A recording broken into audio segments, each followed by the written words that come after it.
Betapa gilanya gadis ini. Tapi ular iblis besar. Setiap hari dia memeluknya. Ternyata puluhan tahun yang lalu, Tuong Nguyen dijauhi oleh seluruh desa. Karena bisa berkomunikasi dengan ular. Sejak itu dia dikejar oleh penduduk desa. Ketika dalam bahaya, seekor ular besar tiba-tiba merangkak turun dari atas. Melolong menyebabkan penduduk desa melarikan diri. Ini adalah pertama kalinya Chang Yue dilindungi oleh orang lain. Sejak itu dia mulai menyukai ular itu. Selalu terobsesi dengannya. Untuk membantu latihan iblis ular, Tuong Nguyet juga membunuh manusia. Biarkan dia menelan hidup-hidup. Hanya ketika tubuh energi positif kekurangan. Kemudian pasukan ular itu ditangkap oleh guru surgawi. Dia melayani perintah untuk membawa iblis ular ke Gunung Kunlun untuk menyegelnya. Sepanjang jalan, melewati sebuah rumah. Tidak menyangka panci di sebelah terus bergerak. Orang melihat guru surgawi ragu. Lalu buka tutup panci. Saat ini, melihat ada kecantikan berkaki panjang di dalamnya. Setelah itu, dia juga mengambil sebotol anggur dan ingin menghibur Zhang Tianxi. Namun, pada hari-hari biasa, dia terbiasa menjadi vegetarian dan tidak menyukai anggur dan daging. Itu segera mengungkap identitas iblis dari kedua pria itu. Mereka melihat bahwa dia tidak minum anggur yang diundang tetapi mau dihukum. Jadi mulai menyerang. Siapa sangka ternyata keduanya bukan lawan. Belum lama ini disematkan ke dinding. Malaikat buru-buru melepaskan ikatan gadis di dalam pot. Jangan takut, saya akan menyelamatkanmu. Tanpa diduga sambil memegang tangan master. Gadis itu melakukan sihir lagi. Lalu mencuri bel peneleponnya. Satu bonus tendangan ekstra. Selanjutnya dia pergi ke sisi Raja Ular. Setelah satu pukulan, gadis itu segera menarik jimat itu ke bawah. Raja Ular secara bertahap mendapatkan kembali akal sehatnya. Begitu liar menyerang guru surgawi. Dia tahu dia tidak akan melawan. Jadi langsung kabur. Dengan suara guntur, Raja Ular berubah menjadi ular raksasa. Lalu membawa gadis itu pergi. Guru surgawi ditendang keluar dari pintu tuannya oleh tuannya. Untuk melepaskan Raja Ular. Satu saat si Luyen berkultivasi menjadi ular sanca. Maka dunia akan mengalami bencana yang mengerikan. Menebus kesalahan dan menyelamatkan makhluk hidup. Zhang Tianxi segera bersumpah pada tuannya itu. Dia pasti akan menghancurkan si Luyen. Guru harus memberikan pil semangat kebangkitan. Harap bisa menyelamatkan nyawa seorang murid dalam keadaan darurat. Zhang Tianxi mulai menjalankan misi. Temukan jejak pasukan ular di mana-mana. 10 tahun telah berlalu dalam sekejap mata. Dia melewati sebuah kota dengan tubuh lelah. Saya tiba-tiba menemukan bahwa bumi penuh dengan uang neraka. Menemukan bahwa sesuatu yang aneh terjadi di kota. Ada orang yang menunggu orang di kuburan lalu menembak. Jadi tidak ada seorang pun di kota yang berani menguburkan orang mati. Selain itu, mereka yang bertemu dengan hitam dan putih adalah tidak kekal. Mereka semua kehilangan nyawa mereka pada akhirnya. Setelah mendengarkannya, Zhang merasa ada yang tidak beres. Dia segera pergi ke kuburan. Memang, melihat bahwa ketidakkekalan mengejar dan membunuh 3 penggali kubur. Zhang bermaksud untuk membantu. Kemudian seorang remaja muda tiba-tiba bergegas. Pukulan pedang pertama Tien Giasan, aku di sini Enghe Pungnat. Lalu dia mulai mengayunkan pedangnya ke arah ketidakkekalan putih.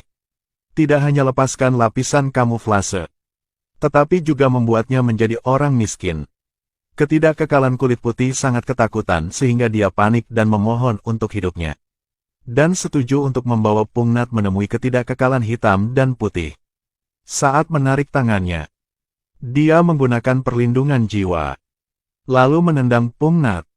Putih tidak kekal tersenyum mahal. Tidak menyangka dia begitu bahagia begitu cepat. Begitu saja, Zhang menancapkan pedangnya ke lehernya tanpa mengambil tindakan pencegahan apapun. Siapa yang mengajar penjaga jiwa? Cepat omong. Ketidakkekalan putih mengakui bahwa itu diajarkan oleh gurunya, Raja Abadi Si Luyen. Master Zhang dengan cepat bertanya di mana Si Luyan berada. Dia bersiap untuk menjawab. Kemudian membakarnya menjadi abu. Semuanya dikendalikan oleh iblis ular. Di sampingnya, Tuong Nguyat sudah membenci pembunuhan. Menyarankan dia untuk berhenti di sini. Lu Pungnat adalah tubuh positif yang langka. Selama belum memiliki dia, maka aku sama sekali tidak berhenti. Saat ini, ular iblis ini telah ditangkap. Satu anak di gua. Dia memerintahkan Tuong Nguyat untuk memikirkan cara untuk bawa Pungnat ke situ. Sampai saat itu makan saja. Maka dia bisa berkultivasi menjadi manusia dan bersamanya selamanya. Tengah malam pada saat istirahat ular iblis, Tuong Nguyat diam-diam melepaskan ikatan anak itu. Setelah mengetahui pengkhianatannya, Raja Ular sangat marah sehingga dia berubah menjadi ular. Langsung pukul Tuong Nguyat, lalu menelan anak itu, dan memperingatkan bahwa jika ada waktu berikutnya, dia akan membunuhnya. Di sisi lain karena ingin mencari ular iblis, Master Zhang harus ikut prosesi pemakaman.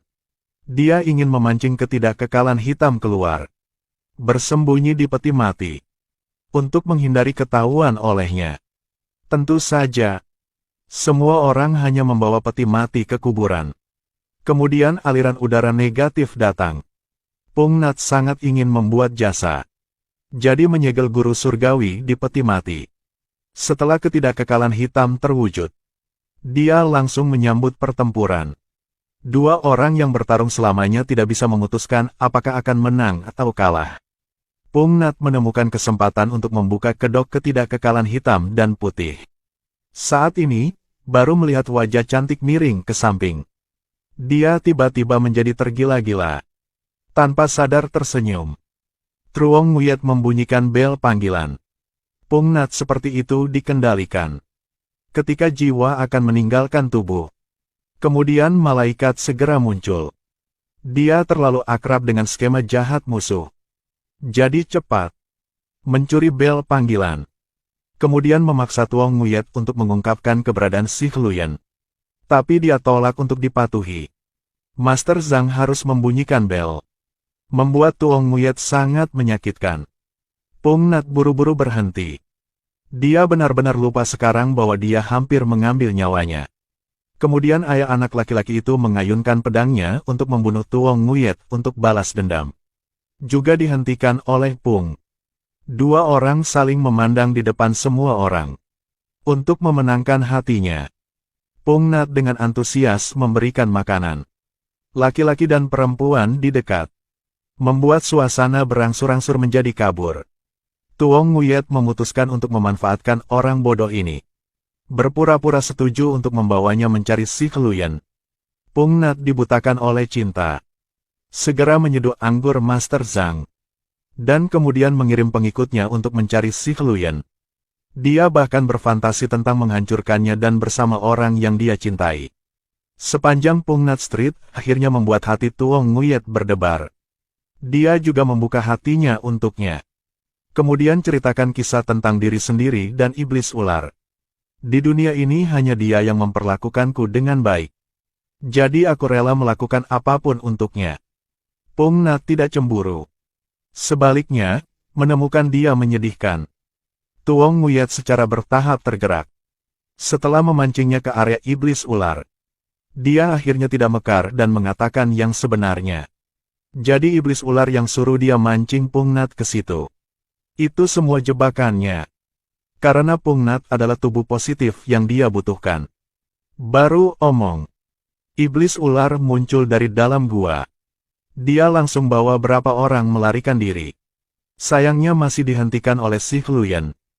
Pungnat ingin melawan, tapi belum dekat. Si Luyan sudah ikatkan dia. Tuong Nguyat ingin bantu Pungnat, tapi terkendali oleh Si Luyan. Pung memotong tali, lalu bergegas ke tempat Si Luyan. Dia angkat dua tangan. Lalu ada banyak ular muncul ke arah Pungnat. Tuong Nguyat melihat itu langsung memotong kepala ular untuk bantu dia. Tidak menyangka Si Luyan ganti target ke dia. Lagi pula, kamu masih mengkhianatiku. Setelah mengatakan itu, Si Hluyen mencekik Tuong Nguyet dengan kuat. Lalu kendalikan bayi ular itu untuk menghisap kekuatan Pung Nat. Dengan bergabungnya badan katoda terakhir, si Hluyen dengan cepat berubah menjadi ular sanca raksasa. Sang master memutuskan untuk menggunakan rajutan untuk mendapatkan kembali jiwanya. Dan sihir untuk menyelamatkan nyawa Pung Nat. Keduanya bersumpah bahwa mereka pasti akan menghancurkan si Hluyen. Kali ini karena transformasi si Hluyen, sehingga orang-orang harus menderita bencana yang mengerikan. Kebanyakan dari mereka kehilangan nyawa mereka ke lautan api. Pung Nat dan Master segera berlari ke arah ular sanca itu. Lalu dia mulai membunyikan bel. Si Hluyen tiba-tiba merasa pusing dan pusing.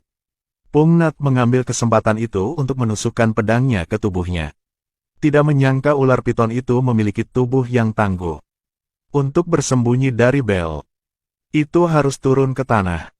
Dua orang mencari di mana-mana. Si Hluyen tiba-tiba meluncurkan serangan diam-diam. Pada saat bahaya, Master mendorong Pung Nat pergi. Jadi dia baru lolos. Si Hluyen kembali menjadi manusia.